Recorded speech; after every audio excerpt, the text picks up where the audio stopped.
ఓం నమ శివాయ. శివలింగోద్భవం గురించి స్కంద పురాణంలో వివరించబడినది. ఒక మహాప్రళయానంతరము బ్రహ్మ విష్ణువుల మధ్య అహంకారం తలెత్తి అది చివరకు ఎవరు గొప్ప అని తేల్చుకోలేంత దాకా వచ్చి యుద్ధానికి దారితీసింది. ఇరువురు ఒకరిపై ఒకరు పాశుపతాస్త్రాలను ఉపయోగించుకున్నారు.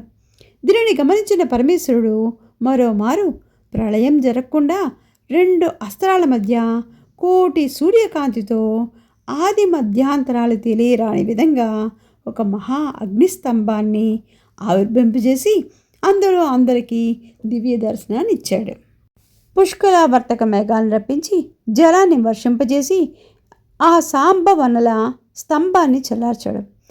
అదే శివలింగం మాఘబహుళ చతుర్దశి నాడు అర్ధరాత్రి సమయం జరిగింది కాబట్టి దీనిని లింగోద్భవ కాలం అంటారు.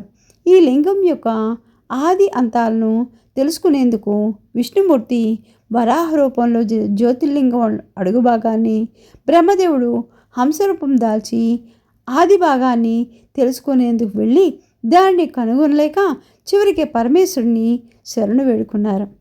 అప్పుడు పరమశివుడు తన నిజ రూపంతో దర్శనమిచ్చి వారి అహంకారాన్ని పోగొట్టాడు.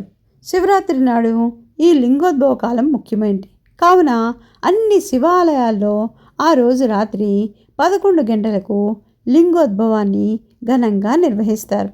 ఈ సమయంలో లింగం దర్శనం, స్వామివారికి చేసే అభిషేకాల దర్శనం చేసుకుంటే మహాపుణ్యఫలం సిద్ధిస్తుంది.